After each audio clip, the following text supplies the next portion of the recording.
শবে বরাত নিয়ে কিছু আলোচনা করা, কারণ শবে বরাত আমাদের সামনেই, নাকি বলেন? শবে বরাত সামনে না? বরাত মানে কি? ভাগ্য, আমাদের সামনে ভাগ্য। আমার নানি রাহিমাহুল্লাহ রাহমাতান ওয়াসিআ ছোটবেলায় গল্প করতেন, চুটকি আর কি। এক কানা অন্ধ ফকির রাস্তা দিয়ে যাচ্ছে, সামনে একটা গর্ত আছে, বাচ্চারা পাশে যে ফকির ফকির বাবা সামনে খানা। আমি আজকে মসজিদে বলছিলাম সামনে খানা, তো ফকির মনে করছে খানা মানে মেজবানি, বলে বাবা বরাত, বাবা বরাত, বাবা ভাগ্যটা আজকে ভালো। এখন ওই বলতে বলতে গর্তের ভিতরে পড়ে গেছে বেচারা। আসলে বরাত মানে কি? ভাগ্য। এই ভাগ্য থেকে যত দুর্ভাগ্য। আমরা শবে বরাত সুন্নত, সুন্নতের আলোকে আমরা ঝগড়া দরকার নেই। কোন হুজুর কি করেছেন, আলহামদুলিল্লাহ সব হুজুর ভালো। আমরা রাসূলুল্লাহ সাল্লাল্লাহু আলাইহি ওয়াসাল্লাম কি করেছেন, সাহাবীরা কি করেছেন, এটা আমরা যাচাই করার চেষ্টা করি। আপনাদেরকে গত বছরও হয়তো বলছি, মনে নেই, যেহেতু বছরগুলো প্রসঙ্গ আসে আমরা সংক্ষেপে হলেও জানতে হবে। আর আমার একটা বই আছে কোরআন সুন্নাহর আলোকে শবে বরাত, তাহলে আপনারা নিয়ে যাবেন, যেহেতু শবে বরাত সামনে, বইটা নিয়ে যেতে পারেন। এর ভিতরে হাদিস, কোরআন, তাফসীর, ফুকাহাদের মতামত সবই আছে। মুখতাসার হলো, প্রথমত আমরা এখানে সুন্নাত শিখতে আসছি, ঠিক না? সুন্নাত নবীজির সবকিছু। নবীজি যেভাবে বসতেন সেভাবে বসা কি, যেভাবে হাঁটতেন সেভাবে হাঁটা কি, যে শব্দ ব্যবহার করতেন সেটা ব্যবহার করাও সুন্নত। শবে বরাত শব্দ নবীজি ব্যবহার করেননি, সাহাবীরা করেননি, তাবেঈনরা করেননি। এটা প্রায় 500 বছর পরে তৈরি হয়েছে। আমরা আজকে কেন্দ্রীয় মসজিদে আলোচনা করছি। রাসূলুল্লাহ সাল্লাল্লাহু আলাইহি ওয়াসাল্লাম যে পরিভাষা ব্যবহার করেছেন সেটা কি? লাইলাতুন নিসফে মিন শাবান, মধ্য শাবানের রাত। আমরা চেষ্টা করব এই সুন্নতটাকে জিন্দা করার। শবে বরাত নাজায়েজ না, শবে বরাত বলা নাজায়েজ না, কিন্তু নিসফে শাবানের রাত বলা, মধ্য শাবানের রাত বলাটা সুন্নত। আমি বললাম কোরআন হাদিসে শবে বরাত বলে কিছু নেই, কারণ শবে বরাত শব্দ নেই।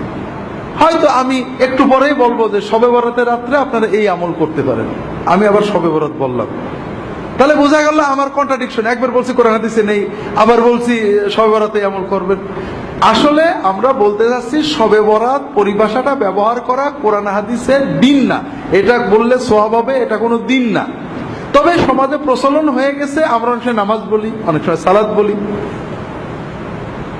আমরা অনেক সময় রোজা বলি, অনেক সময় সিয়াম বলি। সিয়াম, সালাত এগুলো ইসলামী পরিভাষা। রোজা, নামাজ এগুলো সিয়াম বা সালাতের তর্জমা না,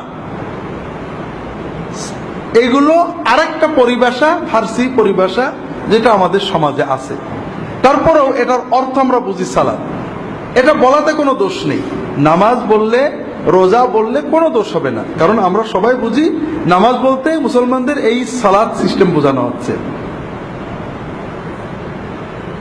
আবার অনেক বিষয় আছে যেটা আরো দূরে, যেমন আমরা অনেক ঝগড়া করি, আমার বিরুদ্ধে সবারই অভিযোগ, আমি মাঝে মাঝে বলি কোরআন হাদিসে পীর বলে কিছু নেই। আবার আরেক জায়গায় বলছি অমুক পীর সাহেব, আমাদের পীর সাহেব এটা বলেছেন। এই দেখো আব্দুল্লাহ জাহান খালি কন্ট্রাডিক্টরি কথা বলে, একবার বলছে কোরআন হাদিসে পীর বলে কিছু নেই, আর বলছে আমাদের পীর সাহেব এটা বলেছে। বিষয়টা ওরকম না। আপনি কথাটা শেষ পর্যন্ত শুনলে কি আছে বুঝবেন। আমি বলবো কোরআন হাদিসে নামাজ নেই কিন্তু সালাত তো আছে, রোজা নেই কিন্তু সিয়াম আছে।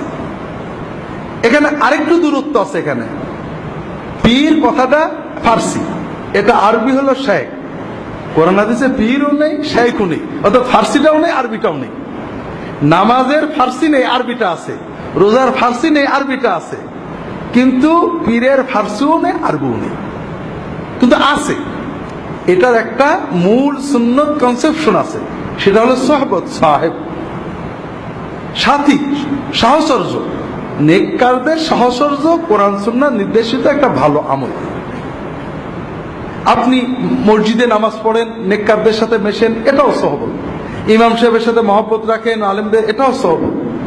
আবার নেককার ভালো যারা সত্যি নেককার, আল্লাহর ভয় আছে, আল্লাহ বলেছেন কুনু মা'আস সাদিকিন, যাদের ইমানের সত্য, লা ইলাহা বলাই সত্য, শিরিক করে না, মুহাম্মদ রাসূলুল্লাহ বলাই সত্য, বিদআত করে না, আমানতু বিল্লাহি বলাই সত্য, সুন্নত মতো আমল করে, তাকওয়াই সত্য, বউয়ের সাথে কথা বলাই সত্য, সমাজে মানে যাদের ভিতরে সত্য প্রতিভাত, যাদের কথা আল্লাহ কোরআনে সূরা বাকারায় বলেছেন সাদেকিন কারা, ইমানের সত্য, জিহাদের সত্য, তাকওয়াই সত্য, সালাত কায়েম করে, অর্থ ব্যয় করে, যাকাত দেয়, সবর করে, এই কোয়ালিটিগুলো যাদের ভিতরে আছে, এই ধরনের সাদেকিন মুত্তাকিন মানুষদের সাথে সহবতে যাওয়া, বসা, সময় দেওয়া, এটা আমাদের জন্য খুব উপকারী।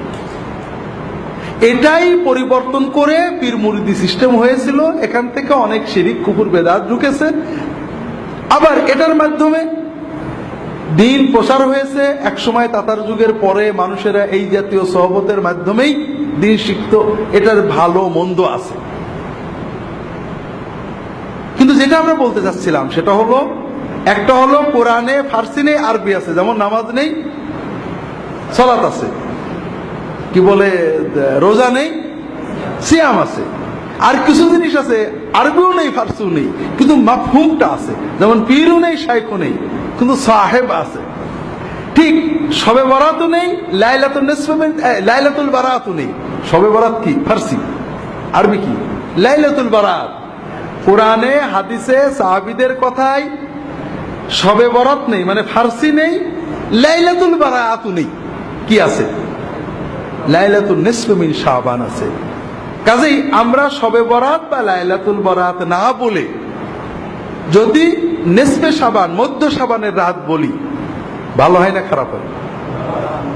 এখানে একটু ইমানটা নাড়াচাড়া করে দেখেন, আপনি নিজেই বুঝতে পারবেন ইমানের হালতটা কি।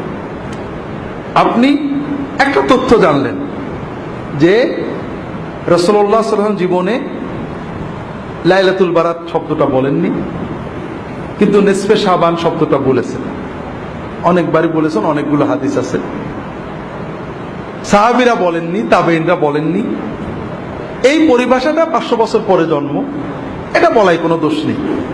কিন্তু আমি যদি নিসফে শাবানের রাত বলি, মধ্য শাবানের রাত বলি, তাহলে রাসূলুল্লাহ সাল্লাল্লাহু আলাইহি ওয়াসাল্লামের কথা মুখ দিয়ে উচ্চারণ করা হয়। আর বরাতের রাত বলি, শবে বরাত বলি, তাহলে এটা হয় না। এখন আমি কোনটা বলবো? কোনটা বললে আমার ধর্মীয় অনুভূতিটা মানে শক্ত হচ্ছে? এখানে 3 শ্রেণীর মানুষ পাওয়া যাবে। কয় শ্রেণী? এক শ্রেণী বলবে আচ্ছা দেখি চেক করে, সবাই শবে বরাত বলে, আবার শুনছি নবীজি বলেননি, দেখি হাদিসে বা অন্তত সাহাবীদের যুগে শবে বরাত বা আরবি লাইলাতুল বারাতটা পাওয়া যায় কিনা, খুঁজে চেক টেক করে যদি পাই ভালো, নইলে শেষ নিসফে শাবান মেনে নিল। এই লোকটা ভালো কাজ করল। আর একজন বলল, আব্দুল্লাহ জাহাঙ্গীর বলছেন নেই, আন্দাজে তো আর বলিনি, যাক আমি এখন তো নিসফে শাবান বলবো, মধ্য শাবানের রাত বলবো, শবে বরাত আর বলবো না, মুখ দিয়ে বেরোয় গেলে যাবে। তবে নিসফে শাবান বললে একটু খুশি লাগে, আলহামদুলিল্লাহ আমার একটা সুন্নত শব্দ বললাম। শবে বরাত বেরিয়ে গেলে অভ্যাস তো বেরিয়ে গেছে, কি করা যাবে। এই লোকটা হালকা ভালো করলো, আগেরটা বেশি ভালো করলো, চেক করে যাচাই বাছাই করে নিল, এটা আমার উপর পূর্ণ আস্থা রাখলো, এটা ভালো না। সব কথা চেক টেক করে নেওয়া ভালো। তৃতীয় আর এক শ্রেণীর মানুষ, আপনি এই কথাটা, আমি নয়, আপনি কালকে এই কথাটা অনেকের কাছে বলবেন, আর এক শ্রেণীর মানুষ বলবেন হ্যাঁ এত লোকে বলে কিছু বলে, সব কি নবীর মতো বলতে, এই যে আমরা রোজা বলি, নামাজ বলি, এন বলি, তেন বলি, এই বলি, সেই বলি, সব কি নবীর কায়দায় বলতে হবে নাকি? এইরকম লোক আছে না নেই? হয়তো আমাদের এখানেও তো একজন এরকম চিন্তা করছেন। ভাইরা, আপনি কাকে ধাক্কা মারলেন? আব্দুল্লাহ জাহাঙ্গীরকে। আপনি কোন জিনিসটাকে অচল বলে, মানব না বলে অবজ্ঞা ভরে ফেলে দিলেন? সেটা কি? নবীজি সাল্লাল্লাহু আলাইহি ওয়াসাল্লামের একটা শব্দ, তার একটা সুন্নাত। তাহলে আপনার ইমান, আপনি একটু ঘষা মাজা করে দেখেন, আপনি কি কাম করলেন? আপনি কোন জিনিসটাকে অবজ্ঞা করলেন? আপনি তো আমাকে অবজ্ঞা করেননি, আপনি মুহাম্মদুর রাসূলুল্লাহ সাল্লাল্লাহু আলাইহি ওয়াসাল্লামের কথার মতো কথা বলতে আপত্তি করলেন। আপনার সমাজের প্রচলিত কথাটাকে মুহাম্মদ সাল্লাল্লাহু আলাইহি ওয়াসাল্লামের কথা চেয়ে জোর দিলেন। এটা আপনি ভালো করলেন না, আপনি আপনার ইমানের ক্ষতি করলেন, আমার তো কিছু করলেন না।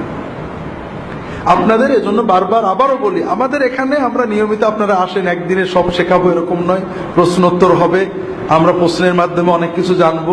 তবে সবচেয়ে বড় চিন্তা, অনেক সুন্নাত আমাকে বলে, স্যার আপনার এখানে তো অনেক সুন্নত নেই, অনেক সুন্নত নেই, মানে কিছু কিছু বিষয় আছে, মানে আপনি গাড়িতে চলেন, ঘোড়ায় চলেন না, সুন্নত নেই। তো ভাইরা, আমি গাড়ি চলাটাকে অত উত্তম, আমি ঘোড়ায় চড়তে পারলে খুশি, আমি পারি না তাই করি। কিন্তু আমি বিশ্বাস করি যে আমি চড়াটাও যদি নবীজির মতো হতো নিঃসন্দেহে ভালো হতো। কথা হলো যে, একটা হলো আমার চেতনা, বিশ্বাস যে মুহাম্মদ সাল্লাল্লাহু আলাইহি ওয়াসাল্লামের চেয়ে বড় আর কিছু হতে পারে না। আমি পারি না, আপনাদের বলছি, আমি 1981 সালে সৌদি আরবে গেছি। ও দেশে তেল প্রথম তেল নিয়ে যেতাম, সরিষার তেল, নারকেলের তেল, ডিব্বা টিব্বা ভরে নিয়ে যেতাম। তেল তখন এত পাওয়া যেত না, খুব ঝামেলা হতো। আমি তেল মাখার অভ্যাসটা নষ্ট হয়ে গেল, আমি এখন মাথায় তেল মাখতে পারি না। বোধহয় 40 বছর হয়ে গেল মাথায় আমি তেল মাখি না। তেল মাখলে বরং অস্বস্তি লাগে। এই কথাটা আমি বলছি আমার এক ছোট ভাইকে, মৌলানা ইদ্রিস রাহিমাহুল্লাহ, মারা গেছে, আপনারা জানেন কত এসে বলো, ভাই রাসূলুল্লাহ সাল্লাল্লাহু আলাইহি ওয়াসাল্লাম কিন্তু তেল মাখতেন, আমি কি করব? উনি মাখতেন, ছিল আমার না মাখাটাই ভালো, এটা বলবো? তাহলে বোঝা যায় আমার ইমানে গড়বড়ি আছে। আমি বললাম যে নিঃসন্দেহে তেল মাখা ভালো, আমি যে মাখতে পারি না, অস্বস্তি লাগে, এটা আমার খারাপ। রাসূলুল্লাহ সাল্লাল্লাহু আলাইহি ওয়াসাল্লাম যেটা করেছেন নিঃসন্দেহে সেটা।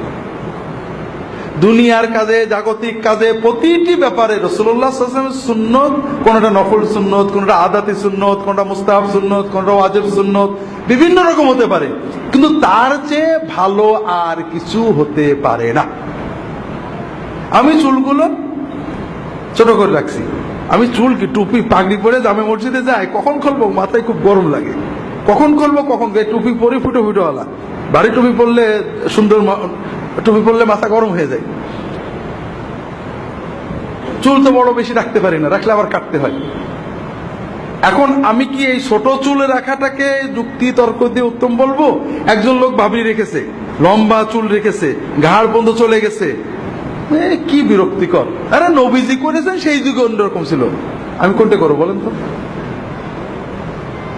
আমি ইয়াকিন করে বলবো, নবীর সাথে যতটুকু মিল আছে ওটা নিঃসন্দেহে ভালো, কিয়ামত পর্যন্ত সবার জন্য ভালো। আমি করতে পারছি না সেটা ভিন্ন কথা, আমি পালন করতে পারছি না, এটা আমি একটা অসুবিধার জন্য পারছি না, কিন্তু আমি উত্তম মনে করব, ভালো মনে করব কোন জিনিসটাকে, যেটা রাসূলুল্লাহ সহিভাবে প্রমাণিত। এখানে আর কোনো ব্যাখ্যা দিতে আমরা যাব না, সন্দেহাতীত ভাবে ওইটাই ভালো। আমি রাখতে পারছি না ভিন্ন কথা, আমি আমার ওজোর আছে, এটা নফল সুন্নত, মুস্তাহাব সুন্নত, আদাতি সুন্নত, অর্থাৎ জাগতিক সুন্নত। রাসূলুল্লাহ তাকিদ দেননি, নির্দেশ দেননি, অথবা গুরুত্ব দেননি, তিনি করেছেন, এটা না করলে গুনাহ হবে না। কিন্তু আমি যত যুক্তি তর্কই দিই, এমন জায়গায় যেন না যাই যে নবীজিরটা ছোট হয়ে করে ফেলার কায়দায় চলে যায়। এটা হলো সবচেয়ে ভয়ঙ্কর কথা। আমরা কি করি, দুই গ্রুপই একই রকম। কিছু মানুষ আমরা বলি নবীজি করেননি, তাতেই কাজেই বেদাত। নবীজি করেননি বলেই বেদাত হয় না, নবীজি করেননি কাজে ওটা দিন না, ওটা সুন্নত না। সুন্নতকে দিন মনে করাই, নবীজি করেননি সেটাকে দিন মনে করা বেদাত। আবার আরেক গ্রুপ, নবীজি করেননি কাজেই জায়েজ, এইটা প্রমাণ করতে যে নবীর সুন্নতকে ছোট মনে করেন। এখানে আমাদের ইমানের সাথে সাংঘর্ষিক হয়ে গেল। কাজে প্রতি ক্ষেত্রে আপনারা যেটা সবসময় লক্ষ্য রাখবেন, রাসূলুল্লাহ সাল্লাল্লাহু আলাইহি ওয়াসাল্লাম থেকে কোন সুন্নত, সেটা ফরজ সুন্নত, মুস্তাহাব সুন্নত, নফল সুন্নত, যাই হোক না কেন, যেটা বর্ণিত হবে তার বিপরীতে আপনার যুক্তি দেবেন না। আপনি যদি জানেন যে এটা সুন্নত, আলহামদুলিল্লাহ ভাই, নবীর সুন্নত উত্তম, আমি পারছি না, দোয়া করেন যেন পারি। আর যদি না জানা থাকে তাকে করবেন, আমি দেখবো, কিন্তু নবীজির সুন্নতের বিপরীতে কোনো জিনিসকে আনবেন না, কোনো ক্ষেত্রেই না। তো যাই হোক, প্রথম যে বিষয়টা আমরা আলোচনা করলাম যে লাইলাতুন নিসফে মিন শাবান, মধ্য শাবানের রাত, এটা হলো সুন্নত পরিভাষা। আর শবে বরাত, লাইলাতুল বারাত, এটা সুন্নত নয়। এটা পরবর্তী যুগে অনেক পরে, 500 বছর পরে প্রথম আপনি রাসূলুল্লাহ সাল্লাল্লাহু আলাইহি ওয়াসাল্লাম, সাহাবী, তাবেঈন, তাবেঈন, ইমাম আবু হানিফা, শাফি, মালিক, আহমদ ইবনে হাম্বল রাহিমাহুল্লাহ, কারোর যুগে পাবেন না। অনেক পরে এসে এই পরিভাষাটা জন্ম হয়েছে। দ্বিতীয় পর্যায়ে যাই, সুন্নতের ভিতরে নিরাপত্তা। সুন্নতের বাইরে যেটা, এটা বেদাত না হলেও সমস্যা তৈরি করে। যেমন শবে বরাতের ভিতরে আমরা যখন মধ্য শাবানের রাত, এটা কোনো আলাদা উত্তেজনা তৈরি করে না। কিন্তু যখনই আমি বলবো শবে বরাত, তখন আমাদের ভিতরে একটা নির্ধারিত কনসেপশন তৈরি হয়, এটা ভাগ্য রজনী, এটা মুসলমানদের ভাগ্য রজনী। এই যে ধারণা দিচ্ছে, এটাও ঠিক না। শবে বরাত গুনাহ মাফের রজনী। বারাত শব্দের মূল অর্থ ছিল মুক্তি। আরবিতে যে বারাত, আমরা বাংলায় অর্থটা পাল্টে বরাত ভাগ্য হয়ে গেছে, কিন্তু আরবিতে বারাত মানে মুক্তি। শবে বরাতের রাত্রিতে আল্লাহ তাআলা বান্দাদের গুনাহ মাফ করেন, এটা সহিহ হাদিস দ্বারা প্রমাণিত। কিন্তু এই রাত্রিতে আল্লাহ ভাগ্য দেন, ভাগ্য লেখেন, এটা কোনো হাদিস নেই, কোনো কোরআন নেই। এ মর্মে যত হাদিস আছে সবগুলোই জাল হাদিস। তফসিরে দু একটা কথা বলা হয়েছে, কোন তফসির কারক সমর্থন করেননি। তাহলে মধ্য শাবান বললে যে সুন্নত চেতনা আসে, শবে বরাত বা ভাগ্য রজনী বললে আমাদের ভিতরে যে চিন্তাটা আসে, এটা আসলে ঠিক না। এরকম অনেক ক্ষেত্রে আছে। যেমন কোরআন হাদিসের পরিভাষা হলো ঈমান, আর তাবেঈনদের যুগ থেকেই, তাবেঈনদের যুগ থেকে পরিভাষা হলো আকীদা। ঈমান বললে ঝগড়া হয় না, ওর ঈমান খারাপ এ বলে না, ওর আকীদা খারাপ। যদিও তাবেঈনদের যুগ থেকে আকীদা পরিভাষাটা ব্যবহার করা হচ্ছে, তারপরে ঈমান পরিভাষার ভিতরে যত প্রশস্ততা, আকীদার ভিতরে তা নেই। তাসাউফ, তাসকিয়া, রাসূলুল্লাহ সাল্লাল্লাহু আলাইহি ওয়াসাল্লাম, সাহাবী, তাবেঈন, তাদের পরিভাষা ছিল তাসকিয়া, আত্মশুদ্ধি। আমরা বলি তাসাউফ। তাসকিয়া শব্দের ভিতরে যত প্রশস্ততা, উদারতা, সুন্নাহমুখিতা আছে, তাসাউফ বললে মনে হয় ভিন্ন কোনো একটা বোধহয় শাস্ত্র, এরকম মনে হয়। এই যে পীর এবং সাহেব, সাহেব, পীর, সাহেব বললে, সাথী বললে আমার সাথী, আমার সাথী, এখানে কিন্তু কোনো অতিভক্তি জন্ম নেয় না, অমুক আমার সাথী। সাথী বলার ভিতরে অতিভক্তির প্রাবল্য আসে না। যখন পীর বললেন, তখন মনে হলো একটা বিশেষ একটা চেতনা তার দিকে যাচ্ছে। আপনি কি? আমি আব্দুল্লাহ জাহাঙ্গীরের সাথী। আব্দুল্লাহ জাহাঙ্গীর কি? আমার সাথী। এটা খুব সিম্পল কথা। এটার ভিতরে সুন্নত আছে, এটার ভিতরে মহব্বত আছে, কিন্তু অতিভক্তির কিছু নেই। সুন্নতের বাইরে যাওয়া দরজাটা বন্ধ হয়ে গেছে। আমরা কোন পরিভাষাকে নাজেজ বলছি না, সুন্নতটা যে ভালো এটা প্রমাণ করার চেষ্টা করছি। রাগ করেন না আপনারা, কেন আমি এটা বিশ্বাস করি যে সুন্নত ভালো। কিন্তু যখনই বললেন আব্দুল্লাহ জাহাঙ্গীর আমার কি? পীর। পীর বললেই যেন কেমন আরেকটু ভক্তি, ভালোবাসার প্লাবন হয়ে যেতে লাগলো, যেটা সাথীর ভিতরে ছিল না। আমি ওনার কি? মুরিদ। মুরিদ বলার সঙ্গে সঙ্গেই আপনি মুরিদ কার? আমার। মুরিদ মানে কি?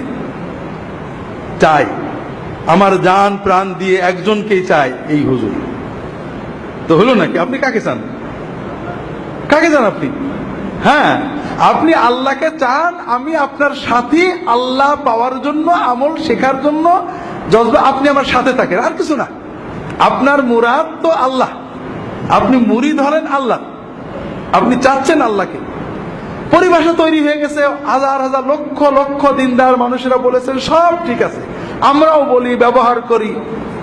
কিন্তু আমরা ব্যবহার করে করে 1 কোটি মানুষে ব্যবহার করার কারণে মুহাম্মদ সাল্লাল্লাহু আলাইহি ওয়াসাল্লামের ব্যবহারে সেটা দামি হয়ে যায় কিনা? হবে। 100 কোটি লোকে ব্যবহারের কারণে কি সেটা রাসূলুল্লাহ সাল্লাল্লাহু আলাইহি ওয়াসাল্লামের ব্যবহারে সে দামি হয়ে যাবে কিনা? না। তো যাই হোক, আমরা লম্বা করব না। শবে বরাতের আমল, শবে বরাতের 3টে বিষয় বোঝেন। একটা হলো শবে বরাতের রাত্রিতে, অর্থাৎ আবারও বলছি, শবে বরাত বলছি, আপনারা রাগ করেন না, নিসফে শাবানের রাত্রিতে, মধ্য শাবানের রাত্রিতে আল্লাহ তাআলা বান্দাদের গুনাহ মাফ করেন। এটা সহিহ হাদিস। ইন্নাল্লাহা লা ইয়াত্তালিউ ফি লাইলাতিন নিসফি মিন শাবান ইলা ইবাদিহি ফায়াগফিরু লিজামিই খালকিহি ইল্লা লিমুশরিকিন আও মুশাহিন। আল্লাহ তাআলা মধ্য শাবানের রাত্রিতে তার বান্দাদের দিকে দৃষ্টিপাত করেন। আল্লাহ মধ্য শাবানের রাত্রিতে তার বান্দাদের দিকে দৃষ্টিপাত করেন। তখন তিনি 2 শ্রেণীর মানুষ ছাড়া সকল শ্রেণীর সৃষ্টিকে মাফ করে দেন। যাদের ভিতরে শিরক আছে এবং যাদের ভিতরে হিংসা আছে, এই হিংসা এবং শিরক যাদের আছে তাদের ছাড়া বাকি সকল মানুষকে আল্লাহ মাফ করে দেন। তাহলে শবে বরাত হলো একটা কমন বোনাস। আপনি যদি এই রাত্রিতে ঘুমিয়ে থাকেন, জেগে থাকেন, কিন্তু আপনার অন্তরে শিরক নেই, আপনার অন্তরে হিংসা বিদ্বেষ নেই, ইনশাআল্লাহ আপনার নসিবে এই আল্লাহর বোনাসটা এসে যাবে। আপনার অ্যাকাউন্টে আপনার বোনাস জমা হয়ে যাবে। কথাই বুঝতে পেরেছেন? এখন দ্বিতীয় বিষয় হলো আমরা কি করব, আমরা আমল করব কিনা। আমল না করলে, ঘুমিয়ে থাকলেও আপনি বোনাস পাবেন। এ ব্যাপারে সহিহ হাদিস পাওয়া যায় না, কিছু জয়ীফ হাদিস আছে। 2টো আমল পাওয়া যায় জয়ীফ হাদিস দ্বারা, বা 3টে আমল পাওয়া যায়। একটা হলো কবর জিয়ারত, আর একটা হলো দোয়া, আর একটা হলো সালাত। এই বিষয়ে যতগুলো হাদিস আছে সবই জয়ীফ। তবে যেহেতু এই রাত্রের ফজিলত সহিহ, এই রাত্রে কেউ যদি অন্যান্য রাতেও তাহাজ্জুদ পড়ে, এই রাত্রে একটু বেশি পড়েছে, অন্যান্য রাত্রেও দোয়া করে, এই রাত্রে বেশি করেছে, এটা অনেক আলেমই মুস্তাহাব, জায়েজ, বৈধ, সুন্নতের ভিতরে থাকবে বলে মত প্রকাশ করেছেন। আমরাও মনে করি যদি কেউ ব্যক্তিগতভাবে এই রাত্রিতে দোয়া করেন, এই রাত্রিতে আল্লাহর কাছে দোয়া করেন বা সাধারণ তাহাজ্জুদ পড়েন, কিয়ামুল লাইল করেন, এটা নাজায়েজ হবে না, ইনশাআল্লাহ বিদআত হবে না। 3টে কারণে। একটা হলো সুন্নত দ্বারা ফজিলত প্রমাণিত। এখানে জয়ীফ হাদিস দিয়ে কেউ আমল করলে এটা সরাসরি বেদাত বলা ঠিক না। তাবেঈদের যুগ থেকে কোন কোন তাবেঈ এই রাত্রে ইবাদত করেছেন।